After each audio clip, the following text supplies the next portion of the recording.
Spending time in a courthouse can be a surreal experience. The raw human emotion from strangers playing out in front of your eyes. In a single trial, you can see anger, despair, joy, terror, and relief, each with an intensity that's hard to put into words. At the Kern County Courthouse, judges only allow such emotion from those on the witness stand. When it comes to people in the audience, stern bailiffs may threaten to remove even the victim's family members if they have an emotional outburst of any kind. So oftentimes, the drama ends up spewing out in the long, narrow hallway outside of the courtroom doors, where everyone in the case, witnesses, jurors, victims, and suspects' loved ones have to sit shoulder to shoulder on tightly packed plastic chairs when court is in recess. And it can get nasty, particularly for witnesses who often have no choice but to be there after being subpoenaed. So in an effort to offer those witnesses some sense of solace, there's a tiny room for them on the top floor of the courthouse, away from the chaos. Inside are a couple of small old couches, a TV that has a few channels, all covered by a constant layer of static.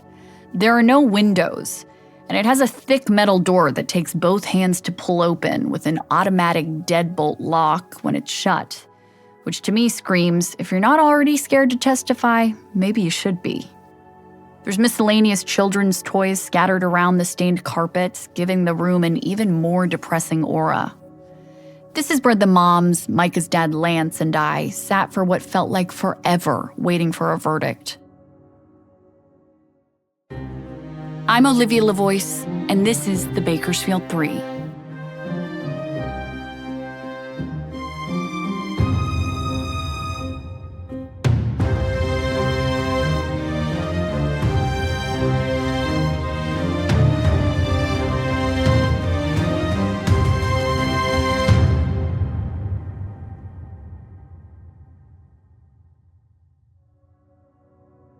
I'd been worried about Cheryl. For 3 weeks, she and Lance woke up at the crack of dawn and drove an hour and a half to court, where they sat for 8 hours, often having to see a giant blown-up image on a projector of their son's skull and severed arm. There was one day when Cheryl physically couldn't walk into the courtroom on her own. She was mentally and physically beaten down. As we sat there waiting on the first day of deliberations, we talked about the concept of what was happening, knowing that in another room in the same building, 12 strangers were working towards making a decision that would change so many lives. Everyone outside of that room was powerless to what that decision would be, or how long it would take jurors to make it. This is how Cheryl described it at the time. Very, very raw, very surreal. Kind of feel a little disassociated in a weird way, so I'm kind of keeping an eye on my anxiety. And we talked about what the trial had been like. It has been very difficult. I did anticipate that, so much so that I have 2 therapists and a new psychiatrist and a doctor on standby, my medical doctor. So we geared up, Lance and I both kind of geared up a bit for this by doing some grief counseling and working through some stuff. I go home a lot of times and just put a book and an audio book on, or we don't eat right. We don't tend to take care of ourselves in ways most people would. People talk about self-care, all that stuff goes out the window. So it may look like we're dressed and we're here, but the rest of our lives, from my perspective, feels like it's in turmoil. It's an illusion. You feel like it's an illusion that you guys seem so together? Yeah, because internally, we're not. The sun comes up the next morning, whether you want it to or not, whether you feel bad or not, whether you feel like getting up or not. So you just get up and just do what needs to be done. Or neglect what needs to be done. We do both. Jane, who'd also been there every single day, often having to hear her missing daughter accused of a heinous crime, utilized a tactic she'd been taught during a week-long grief seminar. During a particularly intensive therapy session, Jane was asked to visualize something in nature that would replace the horrible things she imagined happened to her daughter. Jane looked down and found a rock shaped as a heart. Since then, she's kept it in her pocket every day. I have my Bailey rock with me in court, so the smooth side and the rough side. So when I would get really anxious, I don't know if you guys saw me, but I'd have my rock in my hand and I rub it and it, I do my distraction thing. And Sweet Di, who also never missed a day, being there for both Jane and Cheryl. For me, in the recent weeks, I feel like we've actually become even closer. Because you said that you guys felt like you got closer after the charges were announced. Yeah. So now you feel like you've gotten even closer again. It's really strange. We know how things are affecting the other person. Micah was James's friend. And I was so affected last week. I was so upset. Haven't been able to eat or sleep.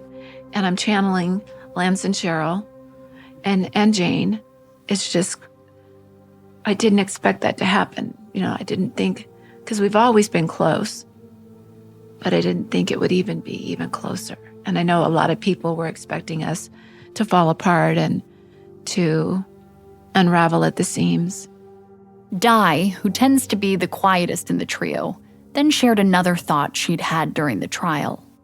I've done a lot of reflecting. Like, I believe, I look at Matt sitting up there and he's somebody's child.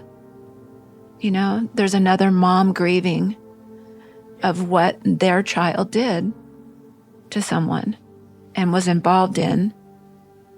And so I've been thinking a lot about that, not making excuses for him, but just how much she has to be hurting too. There's the other side of the coin. There's, the victims' families, and then there's the families that are wishing that their loved ones wouldn't have done that, because they're in pain too. When Di said that, I looked up at Jane and wondered if jurors or anyone who had heard the testimony during trial had thought the same thing about her, that she is a mother who is also hearing about their child being the suspect in a brutal crime. By the time the trial started, it'd been 2 years since Bailey was charged with Micah's murder.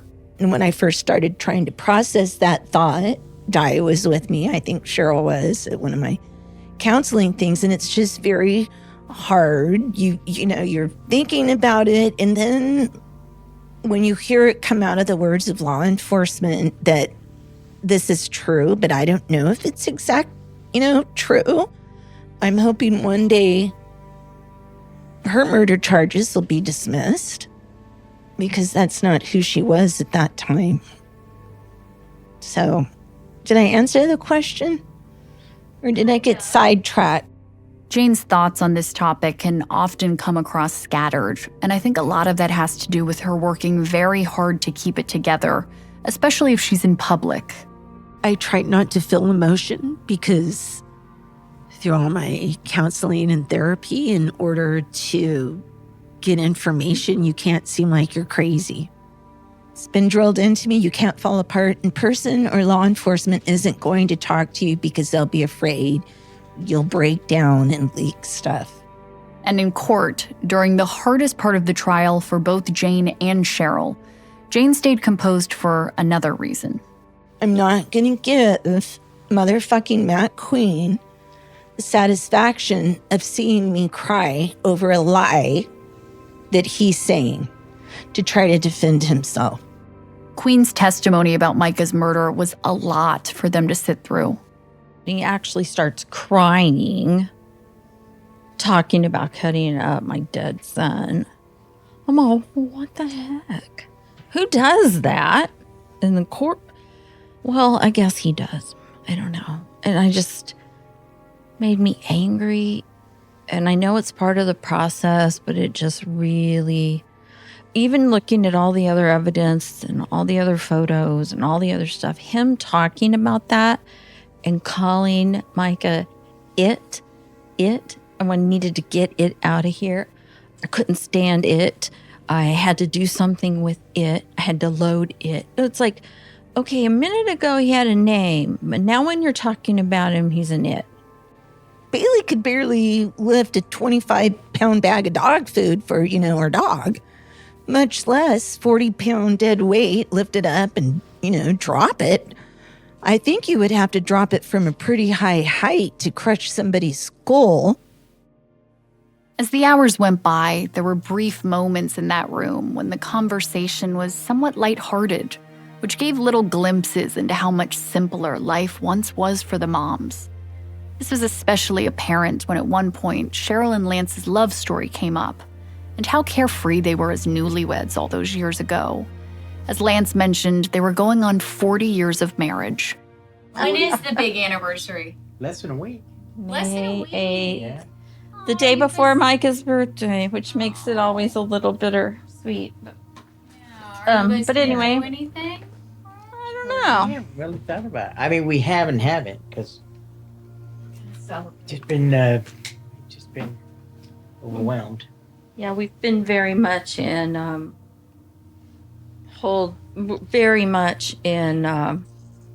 status quo, or just getting through the day, one day at a time kind of thing. And so thinking, we'll celebrate. Well, we're just going to sit at a restaurant and stare at each other like we've been doing at home? Because that's what we've been Staring doing. at each other for 40 years. 42 What's years. the point? You're right. So, I don't know. I don't think I feel like celebrating at this point. I think someday I will feel like celebrating again. But right now, celebratory things are really hard for me. Most topics reverted back to the grief the moms were coping with. By the second full day of waiting for a verdict, it was nearly impossible to discuss anything other than what we thought jurors might be discussing. As the moms put it, what are they stuck on? Oftentimes, attorneys will say if the jury comes back quickly, it's almost definitely a guilty verdict. If they're taking their time, the thought is it's probably good for the defense. But the truth is, how can anyone really know? And at no point did any of the moms dare to say outright they were nervous, which as the hours went on, I came to realize that's because the emotion was so much more than just the anticipation and the uncertainty, especially for Cheryl. I recognized this as she talked about bouts of despair she went through during the trial. There are definitely pits, where at least I've fallen and didn't know if I was waking up the next morning, just didn't know if I wanted to be there in the morning when the sun came up. So that happens. But then there's also kind of this internal rage that I've had. And some of that has driven me too. Like, heck, you're going to get away with this, right? You just want to be there and watch this go down. And so now, no matter what the outcome, I'm fearful of the next steps, because this theoretically will end this chapter for us. So now how do we continue to be a family that includes Micah, that doesn't have him? How do we maneuver that? It was something I'd never considered. What happens to a victim's family when everything's gone as far as it can through the criminal justice system? Their ride through it, whether getting the outcome they wanted or not, is over. By the third day of waiting, there was an air of anxiety in the room that was starting to feel more and more like a cement box. By 3 p.m., we knew jurors only had 1 hour left before it was the end of their day. Just as we were accepting we'd have to come back tomorrow, Cheryl's phone buzzed. The verdict was in. Everyone jumped up, and at first it felt something like excitement. But as we shuffled into the elevator to head down to the courtroom, it shifted. It wasn't a feeling of dread, but a suspense so intense you felt like you could just cry. As we started to walk towards the courtroom, Cheryl let out a few sobs and began to tremble.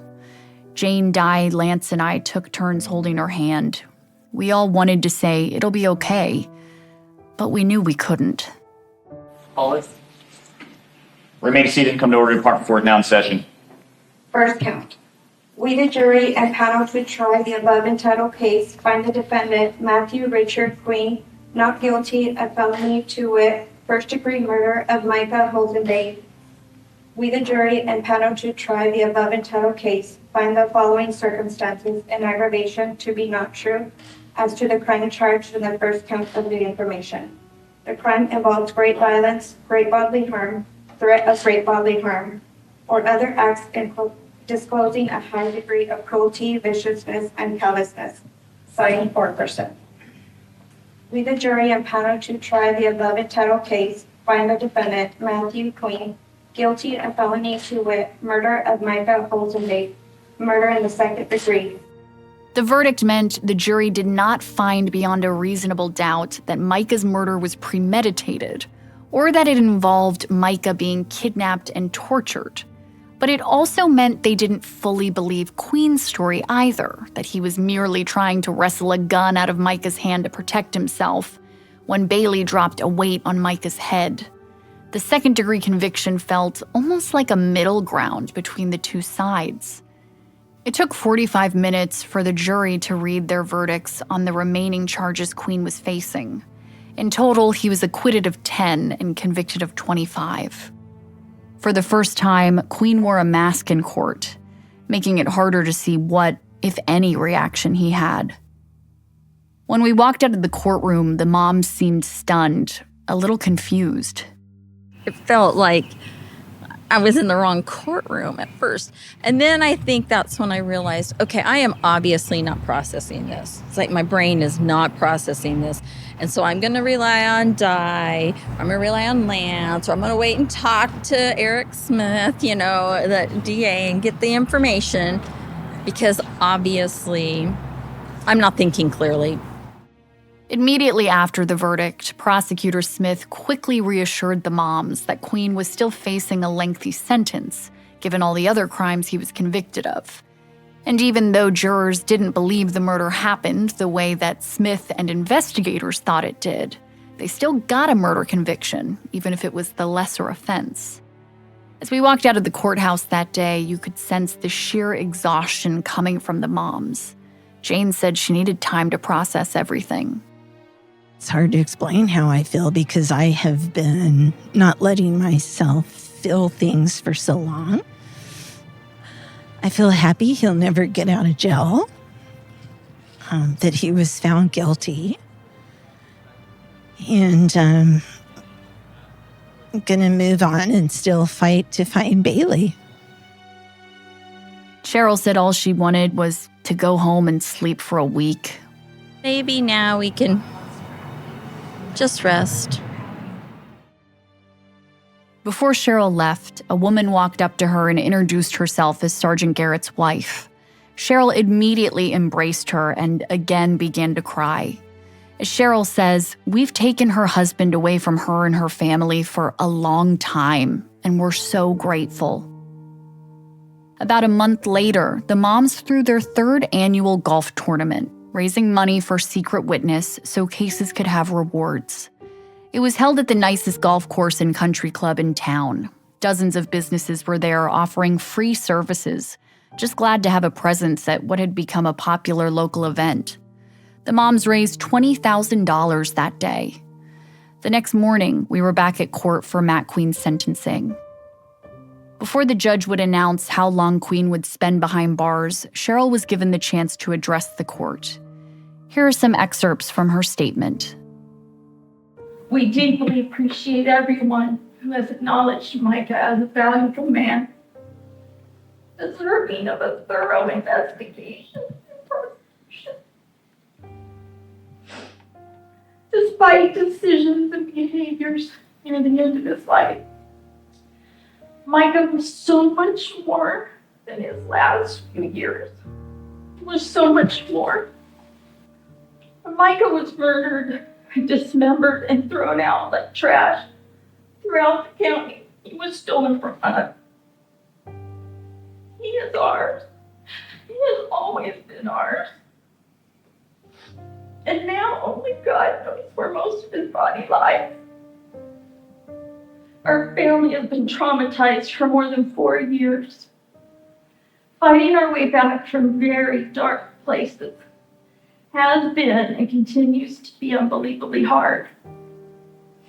And even after all of these individual blows, we still came here to hear it all. Because he is ours and he is dearly loved.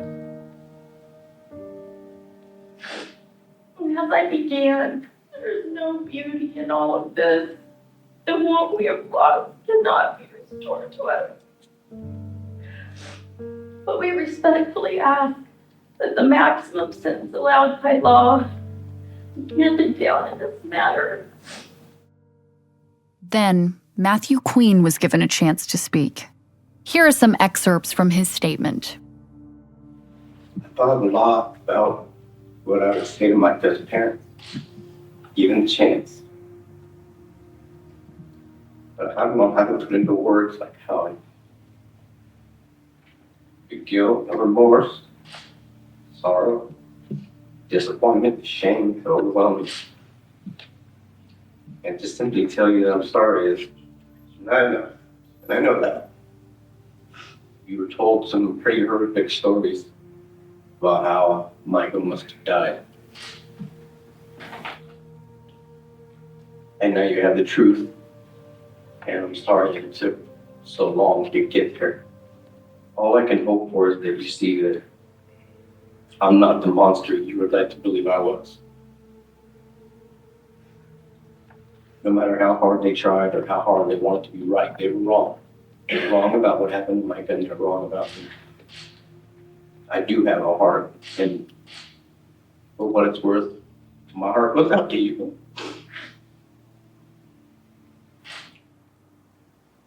I love my children more than I love my own life. And I know that you love yours no less than I love mine, which is why I'm trying to express how sorry I am. No matter what's been said about me, no one can deny that I love my kids. And if you can see me in that light for just a moment, and maybe for that moment, you'll believe me when I tell you that I'm sorry. Not everything, I'm sorry. Queen was given a sentence of 86 years. After the sentencing, I sat down with Sergeant Garrett and brought up something I'd wanted to discuss for a while.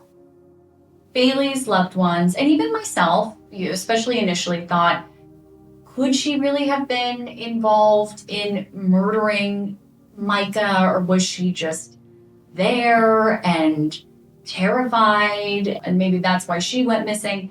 But you think it was more than that? You think it was more than her, being the girlfriend who was Yes. there? There's even testimony in both the prelim and the trial where she made comments to people that she was going to kill him if she got the chance to do so. She expressed her hatred towards him, and she was Queen's girl.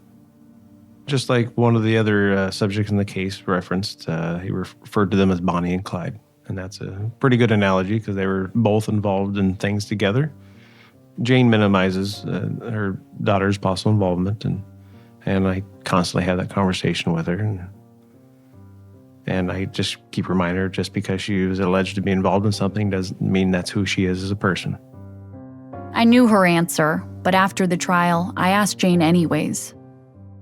Do you think that Bailey killed Micah? No, I don't, until I see evidence beyond a reasonable doubt. If she was made to do something like that, why would she want to do that to Micah when she would tell me he would help her? So I don't know what her motive was. I've asked, what would Bailey's motive be for killing Micah or helping in his murder? There's Queen's account, and then there's investigators' theory that the murder stemmed from a stolen gun. But myself and others have questioned if that's really why. Remember Bailey's friend Molly, who said Queen threatened her at gunpoint twice? She testified at the trial about the missing gun debacle. She said it all started at a small New Year's Eve party at Queen's house to ring in 2018. It was an intimate gathering, just her and her ex-boyfriend Alex, Bailey, Queen, and Micah. She says everyone was drinking and having a good time until Queen realized one of his guns was gone. Here's her testimony. He got very angry and came to me and accused my baby's father, and then went and accused Micah. How was he acting? Horrible. Just a note here, Molly often refers to her ex as her baby's father. Anyhow, she testified that she was adamant then and now that her ex did not take the gun, leaving Micah as the suspected thief. Prosecutor Eric Smith then presented text messages between Molly and Bailey from 1 week after Micah's murder. The texts implied that Molly felt she was getting blamed for the missing gun, and she wasn't happy about it. I'm going to direct your attention to, this is from March 30th, 2018. You send a text that says, "He got my ass in a lot of shit, almost killed." Yes. Okay, who's the he? Micah. And you continue, "But he stole from the wrong person, and ever since nobody can get a hold of him." Yes. Just to your best of your recollection, who are we talking about? Micah. I'd seen this text exchange before in police reports that built the case against Queen. The messages appeared to support the theory that everyone thought Micah stole the gun, and that Bailey and Queen were still upset about it several months later. But then Queen's attorney, Tim Hennessy, got up to question Molly about those same messages. Do you remember the text we saw up there earlier? Yes. And you're saying that you believe who you were discussing there is Micah? Yes. Okay. Now, if I were to say that text thread began with the question, "Have you seen Alex lately?" Does that change your memory at all about who you're talking to in those texts? I don't remember exactly, but I would assume it would be Micah. Again, Alex is Molly's ex. Hennessy then handed Molly the full printed out text conversation. Does that help you remember that text conversation better? Yes. Okay. And who you're talking to there about who stole from the wrong person and things like that, you're talking about Alex, correct? Yes. And there it was. Those text messages actually weren't about Micah after all. It wasn't a dramatic moment in court, though. It was dropped after that. I wondered at one point if I was the only person who thought it was significant. And then later on, I went through the police reports that discussed the same text messages. And now, knowing they were about Alex, they took on a new meaning. As within this same conversation, Molly literally says to Bailey, "Yeah, he stole it, but it wasn't done without the permission of you both letting him into Matthew's house." I know this may be starting to get a little convoluted, and as my old boss Michael Trihey would say, a little too inside baseball. But hear me out. If the theory is Queen and Bailey murdered Micah because they thought he stole Queen's gun on New Year's, then why are they still seemingly grilling Molly about her ex-boyfriend taking the gun 7 days after the murder? And if that really is why Micah was killed, how absolutely shocking and devastating that 1 week later, Molly admitted that it was in fact her ex-boyfriend who stole the gun. To be clear, the prosecution doesn't have to prove a motive for a murder to get a conviction. They just have to prove it happened. But obviously, everyone wants to know why. And outside of what was said in court, the speculation was endless. I was unsure whether to even mention this, but in the event someone listening is wondering if Bailey's sexual assault could have played a role, there is an abundance of evidence that says no.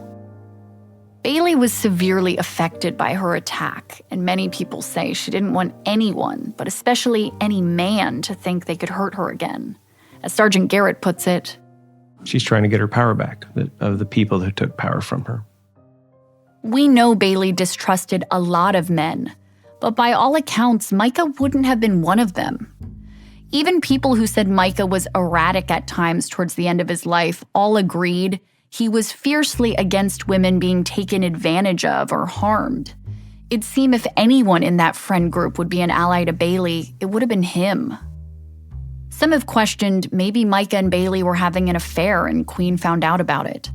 But there's been nothing to prove that at all. I've heard a couple people say maybe Micah helped Bailey terminate her pregnancy with Queen's baby, and Queen found out. But there's no evidence to prove that either. Though I have definitely thought about the timing of Bailey's pregnancy loss. Of everyone I've spoken with, no one could say for certain if Bailey miscarried or if she took the abortion pill.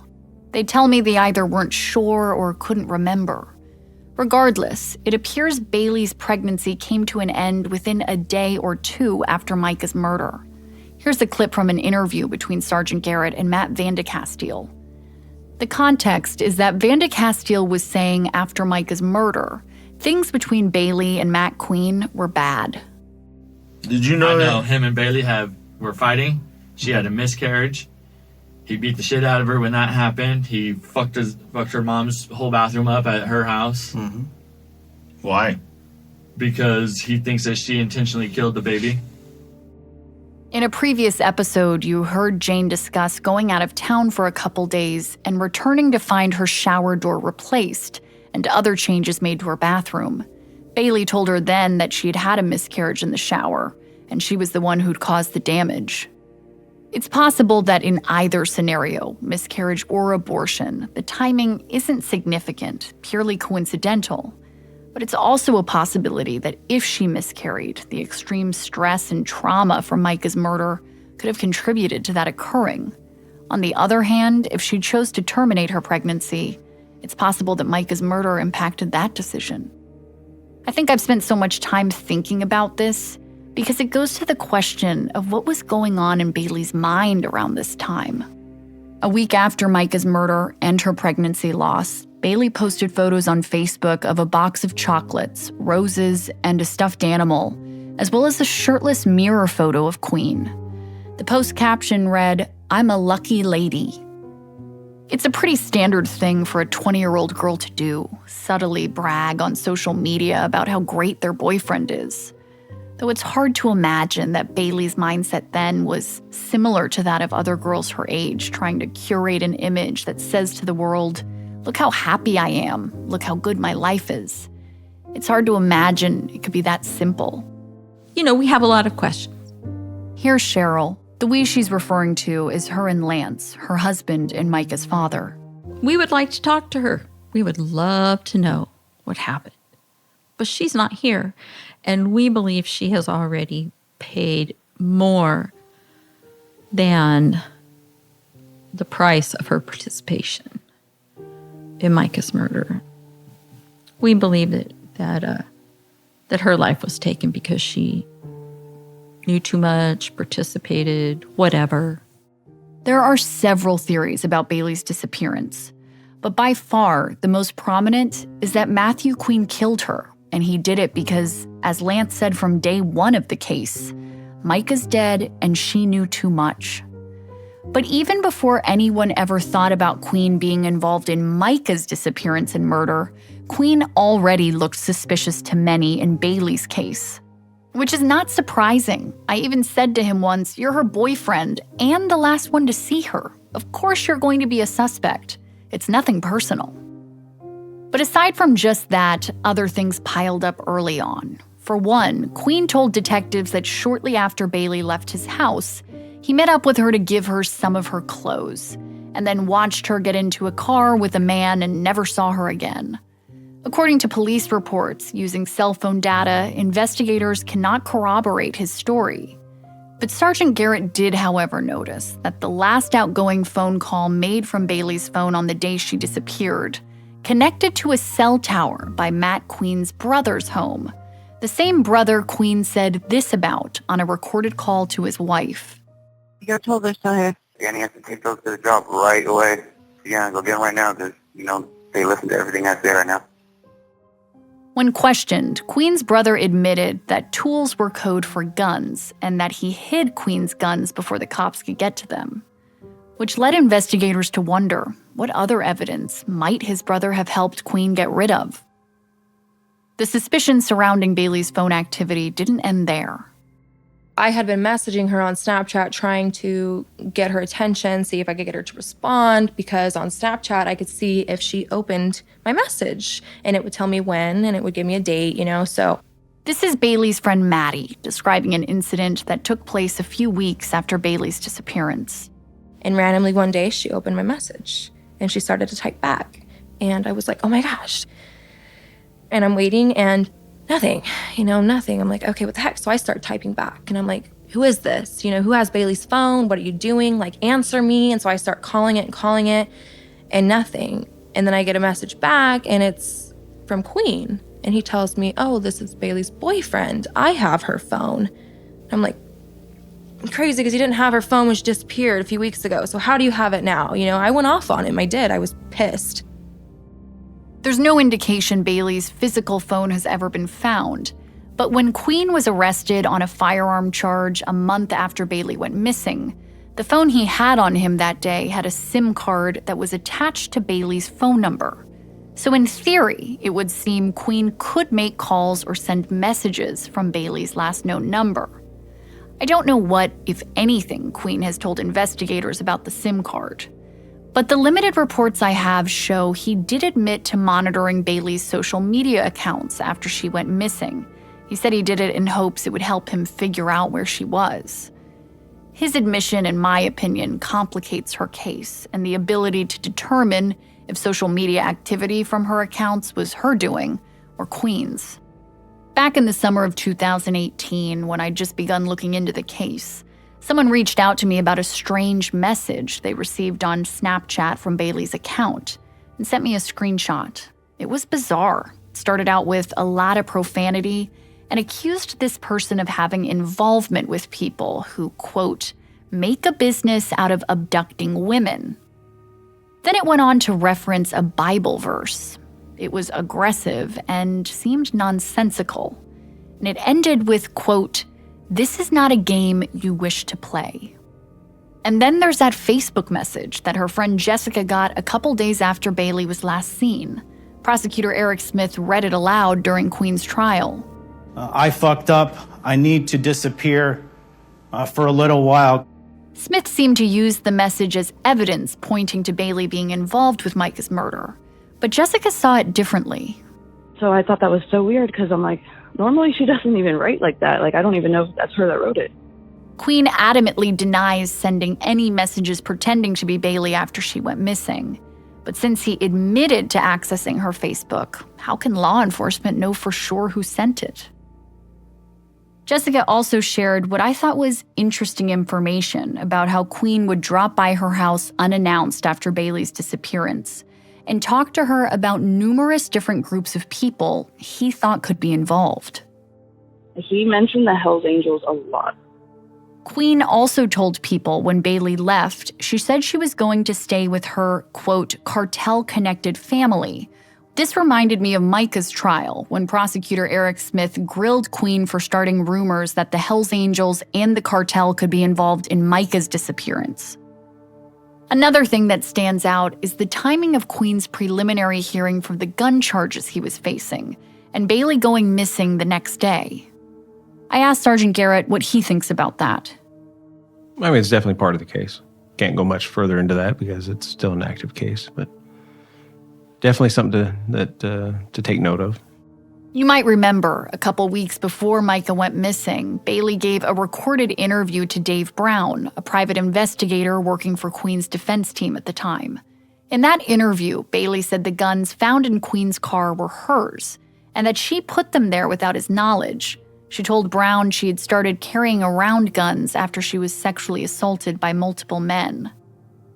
I've often wondered if at that hearing Bailey was supposed to testify on Queen's behalf, or if her statement was to be presented to the judge in hopes the case against Queen would be thrown out. The attorneys involved won't discuss it with me, but in transcripts from the hearing, there isn't a mention of Bailey taking responsibility for the guns. In fact, Bailey is barely mentioned at all. And when Queen eventually went to trial for the gun case, once again, Bailey's deposition was not mentioned. So it's unclear to me how important Bailey's statement really was, and what, if anything, the timing of her disappearance and the hearing have to do with each other. Here's the private investigator who used to be part of Queen's defense team, Dave Brown. If Matthew Queen killed her, which I believe he did, okay, it wouldn't make any sense for him to kill her because of our statement. Brown makes a good point. Logically, you'd think if you were fighting charges for something that someone else said they'd take the blame for, you'd think you'd want that person around. But as Brown says, we now know Queen and Bailey had much more to worry about than just those gun charges. I think at some point, and especially after their crimes possibly together, she was probably trying to get away from him because he was just going over the top. And, you know, I just think that, again, with her knowing everything she knew, that he just believed that, you know, I've got to get rid of this loose end. And I think that's what happened. That's my personal opinion. Here's Bailey's sister, Caitlin. There's absolutely no way she could have witnessed all of that. And Queen thinking that she would be able to keep her mouth shut and not talk about it. A couple guys tied to the circle of friends said the same thing. Essentially, Bailey wouldn't be the person you would want to commit a crime with. Here's one of them. The few times I'd hung around with her, couldn't get her to stop talking. I mean, she might have been involved, but I think she would have told. And I don't think she would have kept quiet about it. Like, I don't think her psyche would have allowed her to do that. And I think that's part of why she's not around. During an interview between Sergeant Garrett and Matt Vandecastile, Sergeant Garrett expanded on this possible loose end theory. It came up in discussion when Sergeant Garrett brought up Sarah, Vandecastile's ex and Bailey's friend, who started dating Queen after Bailey went missing. Sarah has always maintained she doesn't know what happened to Micah or Bailey. Eventually, she did tell prosecutors she remembered a night around the time Micah went missing, where Queen and Bailey came over and Bailey was acting a little strange and asked if she could borrow clothes. But that's it. Anyhow, Sergeant Garrett suggests to Vandecastile maybe Sarah could know more and is protecting Queen, who at this point she had just had a baby with. That's a whole other interesting caveat to the dynamic of them, because Micah goes missing, right? Matt thought Bailey was, possibly snitching, possibly cheating, who knows what, but ultimately she's kind of a loose link, right, that could get him caught up for whatever happened to Micah. All of a sudden she goes missing, right? You're locked up. So the only missing link for the people at your house that night that know what's going on is Sarah. And it's the whole keep your friends close, enemies closer dynamic almost, right? To me, it kind of, outside looking in, seems kind of weird. Being inside looks fucking weird. Their conversation seems to suggest that Queen may have quickly coupled up with Sarah because she potentially knew things Queen didn't want her to share. But at the end of the day, it's all just theories, including the discussion that Queen may be involved with Bailey's disappearance in order to silence her.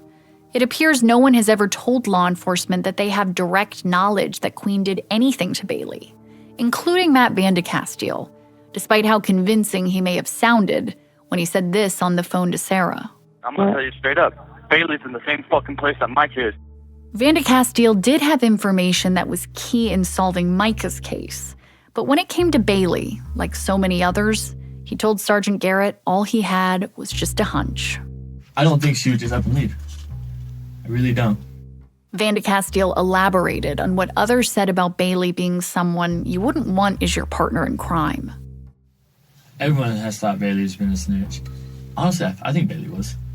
Yeah, she was a snitch. I think Bailey realized that she got herself, at some point, too deep into something and tried to get out of it, but got pulled deeper in. Vandecastile's response didn't quite answer why he or anyone would think Bailey was a snitch, but I find what he said very telling nonetheless. I don't take reporting such serious allegations against someone lightly, especially when the person hasn't been charged with the crime they're being accused of. Queen has never been charged in connection with Bailey's disappearance, and he deserves the opportunity to respond to what's been said about him. Since the day I first came across Bailey and Micah's cases, I've tried hard to speak with him, both when he was a free man and since he's been in custody, whether it was showing up at his front door or trying to communicate with him through his attorney. For 5 years, nothing worked, and I couldn't wait forever. This story would have to be released without him. And just when that was about to happen, my phone rang. This is Global Tellink. You have a prepaid call from Matthew Queen. That's next time on the final episode of the Bakersfield 3.